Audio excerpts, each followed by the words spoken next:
Programme میں آپ کو ایک دفعہ پھر خوش آمدید کہیں گے۔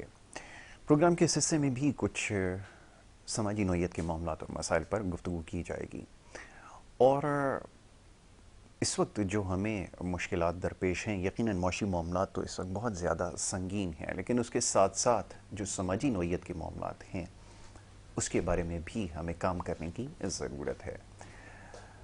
یہ بحیثیت مجموعی لفظ قوم تو گراں گزرتا ہے، استعمال کرنا میرے لیے تھوڑا مشکل ہوتا ہے، لیکن بحیثیت مجموعی اگر ہم دیکھیں تو بہت ساری ایسی چیزیں ہیں جس کو درست کرنا ہے۔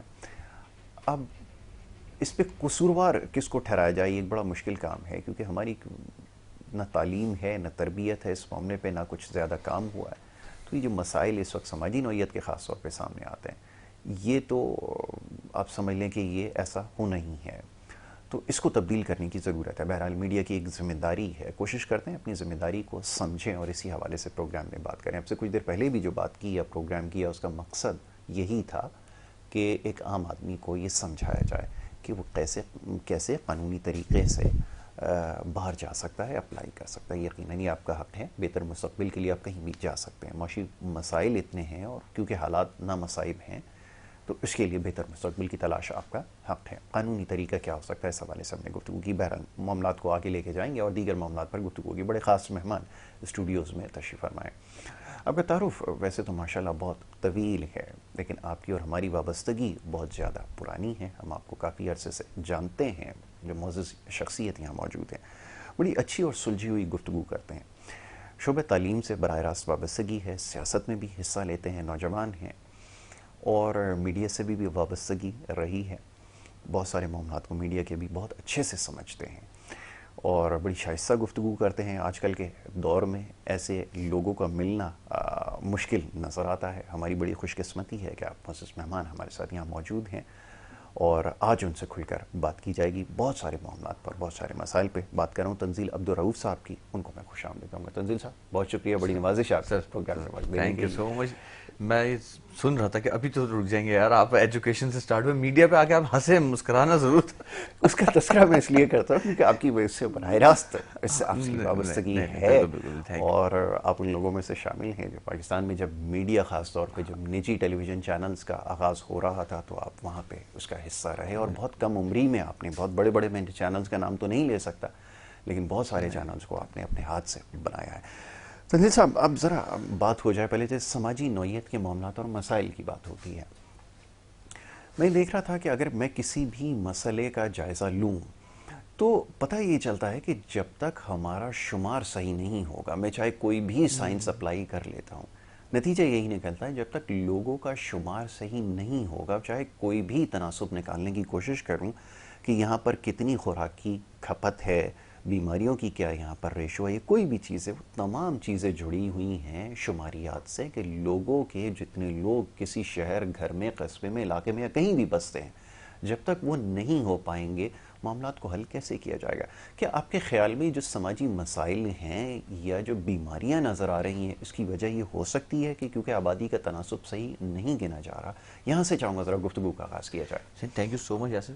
اور آپ کے سوال میں میں تمام یہ دور اندیشی اور ایک انٹلیکچوئل کا سوال ضرور یہ ہوتا آپ کا ہے، حسن نظر ٹھیک ہے۔ ہے، کیونکہ ان کے سوال میں ہی ایک خود ساختہ طور پہ ایک جواب موجود ہے کہ جی ہاں بالکل 100%، کیا میں تو کہتا ہوں اگر 100% سے زیادہ ہوتا تو میں کہتا آپ بالکل درست فرما رہے ہیں، کیونکہ ہر ایک چیز، چاہے آپ کوئی بھی ایک سیکٹر پک کر لیں، کوئی ایجوکیشن کا اٹھا لیں، میڈیا اٹھا لیں یا پالیٹکس اٹھا لیں، آپ کسی انفیکٹ اگر میں کہتا ہوں کہ چیریٹی بھی اٹھا لیں جو ہم لوگ سب سے زیادہ کرتے ہیں، سب سے زیادہ کرتے صحیح، سو آپ کے پاس ڈینومینیٹر تو آتا ہے نا، تو ڈینومینیٹر جو ہے وہ اگین آپ کے پاس پاپولیشن آتی ہے، جب آپ کے پاس پاپولیشن ہی گنی نہیں جائے گی، اور انفارچونیٹلی میں یہ کہوں گا کہ یہ پاکستان کی بدقسمتی رہی کہ آج 75-76 سال ہونے کے باوجود اس کے بعد بھی ہم اس بات سے قاصر ہیں کہ ہم اپنے ہی لوگوں کو صحیح گن سکیں۔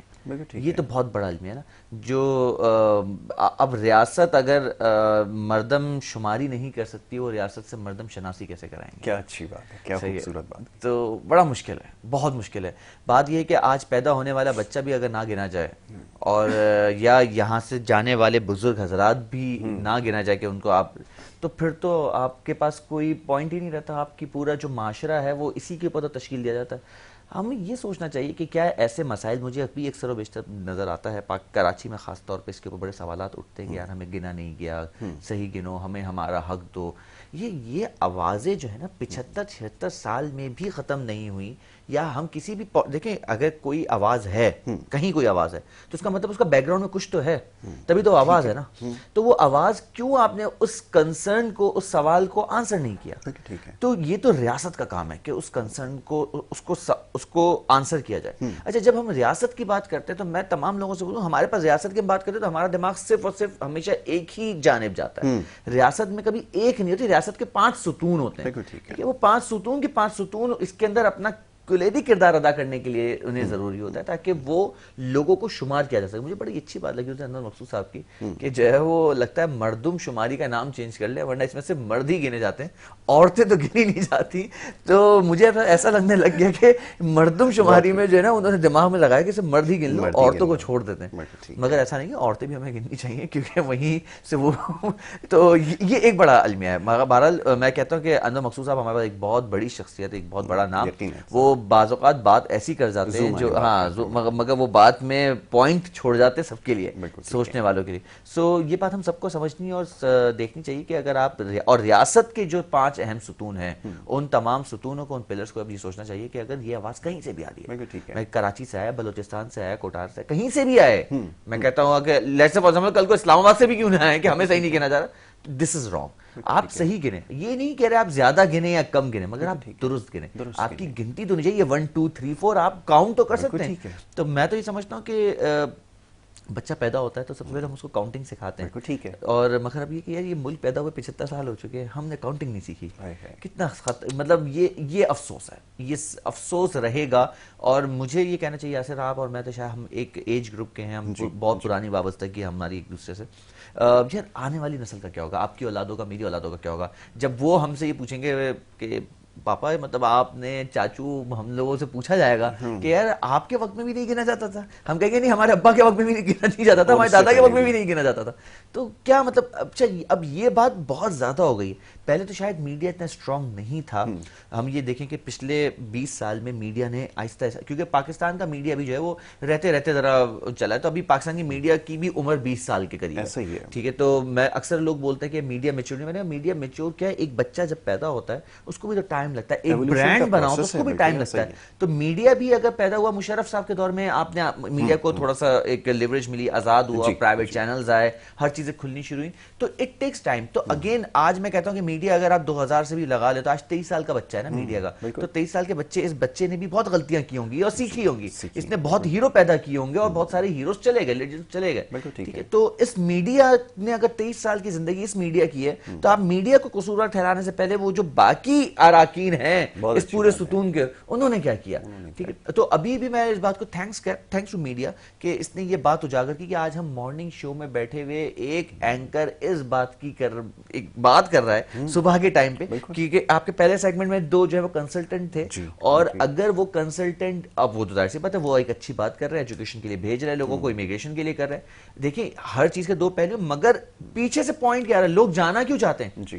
اگر اتنی اچھی یونیورسٹیز یہاں موجود ہوتی, یا وہ معیاری تعلیم دی جا رہی ہوتی, وہ کریکولم فالو کیا جا رہا جس کی دنیا کو ضرورت ہے, تو پھر بچہ کبھی بھی نہیں جاتا. یقین کریں کہ میرا جو اگلا سوال آپ کی طرف آنا تھا وہ تھا بھی اسی حوالے سے کہ آپ کیونکہ ہمیں سمجھتے ہیں تو آپ نے پہلے سوال سے پہلے ہی جواب دے دیا کہ تعلیم کے جب معاملے کی بات کرتے ہیں تو میں اپنے شہر پہ جب نظر ڈالتا ہوں, آپ نے تو شہر کے اندر ایک بڑی اہم ذمہ داری نبھائی ہے, مسائل کو بہت قریب سے دیکھا ہے اور صبح شام آپ نے دیکھا ہے.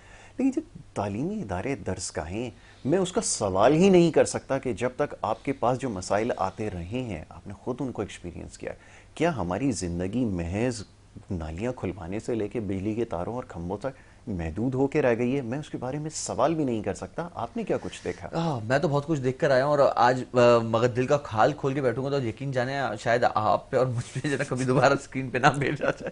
بہت کچھ افسوس ہوتا ہے, کیونکہ مجھے افسوس بات کا ہوتا ہے کہ ہم آج بھی جو ہے نا وہ کیبل کی وائر ایک پول سے دوسرے پول پہ باندھتے ہیں. ٹھیک ہے, ہمیں ضرورت ہے دو پولوں کی, جی ٹھیک ہے. اگر اس کی بات کو سمجھا جائے تو ہمیں آج ضرورت ہے کہ جی ہم, آپ اور میں روزانہ رات کو سوچتے ہیں کہ یار پانی آئے گا تو سیکشن میں آن کریں گے, ہم یہ سب چیزوں میں لگتے ہیں. ایک بچہ جس کو پڑھائی پہ دھیان دینا تھا, میں یقین جانے میں اس بات پہ کہتا ہوں آپ کے چینل کے توسط سے کہ یار hats off to Karachi Eat. Karachi Eat کی جو پرابلمز ہیں نا, وہ پوری دنیا کے پرابلم ایک طرف, کراچی کا پرابلم ایک طرف.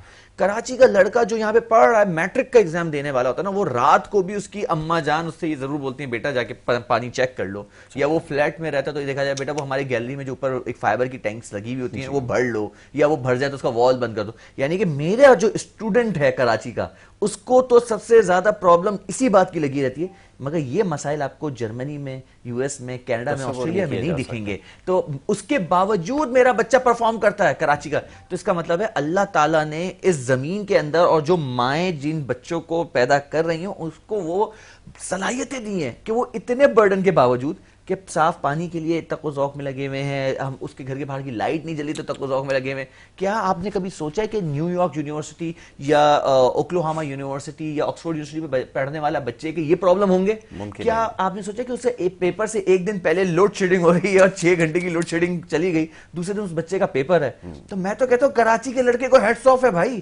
کراچی کا لڑکا, وہ لڑکا جو اچھی سی جی پی اے لیتا ہے, اچھی ڈویژنز لیتا ہے, وہ تو ایک الگ بہت ہے. میں کہتا ہوں جو کراچی میں اگر کوئی پڑھائی میں فیل بھی ہو رہا ہے تو یار آپ اس کے ایک کانسیپٹ ہوتا ہے اکنامکس میں جو کہتے ہیں, اس کو کہتے ہیں سٹرس پیرابس, ادر فیکٹرز ریمینز کانسٹنٹ. ٹھیک ہے بھائی, آپ یہ دیکھیں کہ آپ کے پاس تو اس بچے کے ادر فیکٹرز کانسٹنٹ ہی نہیں ہے. وہ بیچارہ بچہ, تو آج ان میں سے کتنے بچے ہیں جو ٹیوشنز پڑھا کے گھر پہنچتے ہیں تو لائٹ نہیں ہوتی, پانی نہیں ہوتا, دوسرے دن پیپر دینا ہے, اب گیس نہیں آ رہی, امی کہہ رہی روٹی نہیں بن رہی, تندور کے پاس جا رہا, تندور والا کہہ رہا میرے پاس بھی گیس نہیں. تو اب آپ سوچیں ان تمام حالات میں اگر بچہ پڑھ رہا ہے, تو میں تو کہتا ہوں تمام ماں باپ کو کہتا ہوں بھائی آپ ان تمام فیکٹرز کو بھی سوچیں کہ اس مطلب ہیٹس آف. اور میں اس بچے سے بھی یہ کہتا ہوں, میرے اسٹوڈنٹ سے کہا, ہر یونیورسٹی میں زیادہ تر میں ان بچوں سے بھی کہتا ہوں دیکھو اب کچھ بھی کہو, تم پیدا ہو گئے ہو پاکستان میں, تم پل رہے ہو کراچی میں, ٹھیک ہے, اب تم نے لڑائی کرنی ہے ان تمام فیکٹر سے جو کہ ان فیکٹرز کو سامنے رکھتے ہوئے تم نے کام کرنا ہے, کیونکہ ہمارے لیے ان لوگوں کو جو ان کی ڈائمنشنز ہیں اس کے اوپر سوچنا چاہیے. ٹھیک ہے, مختصراً میں یہ جاننا چاہوں گا کہ اگر یہ معاملہ حل نہیں ہوتا تو کیا میں جو یہ امید رکھتا ہوں کہ جمہوریت اور یہ سب کچھ جس کے لیے میں کوششیں اور میں سب کچھ سنتا آیا ہوں کہ یہ اپنے اس کے ثمرات نظر آئیں گے, کیا ممکن ہو سکتا ہے کہ بغیر شماری کے, بغیر صحیح تعداد گنے ہوئے, صرف کراچی کی میں بات نہیں کہہ رہا, پورے ملک کا مسئلہ یہ مطلوبہ نتائج حاصل کر سکوں گا میں جو چاہتا ہوں کرنا؟ جو لوگ جو دیکھیں, جو لوگ اپنے نتائج نکالنا چاہتے ہیں نا, ایک آتے ہیں نتائج کا آنا, ایک ہوتا ہے نتائج کا نکالنا. بہت اچھی بات. تو جو لوگ نتائج نکالنا چاہتے ہیں نا, وہ ان کو یہی سوٹ کرتا ہے کہ ان کے مطلب کا ہی ڈینومینیٹر ہو, تاکہ وہ ان کے مطلب کا ہی اوپر کا نیومریٹر آئے اور اسی کا فیصد بنا سکیں. اور اگر آپ جینوئنلی گیم کھیلیں اور جینوئنلی اگر آپ چھوڑ دیں, ٹھیک ہے, جو نتائج آ رہا ہے وہ آ رہا ہے, تو پھر آپ کو آپ کے پاس فیئر گیم ہوگا سب کے لیے, پلینگ فیلڈ سب کے لیے سیم ہوگی, اور ہم وہاں پہ اندازہ کر سکیں گے کہ ملک کی قسمت اور ملک کی تقدیر کس طرف لے کے جاتی ہے. ٹھیک ہے, اگین سوچنا چاہیے, اگر آپ حب وطن ہیں, آپ کے اندر محب, آپ کی حب الوطنی ہے, تو آپ اس وطن کے لیے, اس قوم کے لیے براہ مہربانی صحیح گنیں. اب تو یہ والی بات ہے. کیونکہ میں ایک چیز کو اور اضافہ کرنا چاہوں گا, صبح میں خبر دیکھ رہا تھا جس کے اندر یہ بتایا گیا کہ پڑوسی ملک کے جو ذخائر ہیں $260 ارب اس سے زیادہ ہو گئے, اور یوں کہ میں یہ ٹارگٹ ہی کیسے اچیو کر سکوں گا اگر میں یہیں سے شروع کروں, کیونکہ جیسے میں نے عرض کیا کہ سارے معاملات ہی براہ راست اس سے جڑے ہیں, اگر میں چاہوں بھی تو نہیں کر سکتا, تو اس چیز کو سنجیدہ کیوں نہیں لیتا؟ اگین مجھے جو سولوشن سمجھ میں آتا ہے وہ آپ کی بات بالکل صحیح ہے, کیونکہ انڈیا میں یہ والا مسئلہ نہیں رہا, جبکہ ان کے یہاں پہ پاپولیشن ہم سے ملٹی پلائی بائی 10 ہے, پاور 10 ہے, ان کی 2 ارب سے اوپر کی پاپولیشن ہے, آپ تو 18-22 کروڑ عوام میں آپ کو صحیح نہیں گن پاتے. پرابلم یہ ہے کہ وہاں پہ بھی یہ ایشوز تھے, یہاں پہ بھی یہ ایشوز ہیں. انہوں نے اس چیز کو جب آزاد ہونا تو انہوں نے سب سے پہلے لینڈ ریفارمز کیے, اس لینڈ ریفارمز کی وجہ سے ان کی بہت ساری چیزیں صحیح ہو گئیں. پاکستان میں لینڈ ریفارمز نہیں ہو سکے, اور یہ پھر لیاقت علی خان صاحب کا سانحہ ہو گیا, اینڈ دین پھر سو آن, پھر سب کو پتہ کیا ہوا. اس تمام چکر میں جس نے بھی اس چیز کو آرٹیکولیٹ کیا, اس نے بڑے مزے سے پاکستان کی قسمت کے فیصلے تبھی کر لیے. پہلے 1 یونٹ تھا, پھر بنگلہ دیش اور پاکستان کا ایک سینیریو ہو گیا, اینڈ دین اس کے بعد ہم سو آن اینڈ سو آن. میں 2 چیزیں کہتا ہوں, جیسے آپ کے چینل بہت کم ٹائم میں رہ گیا. دیکھیں اگر ایک تو پاپولیشن صحیح گن لیں, دوسری بات یہ میرا کیا ماننا ہے, آپ کانسٹیٹیوشن دوبارہ ری رائٹ کریں.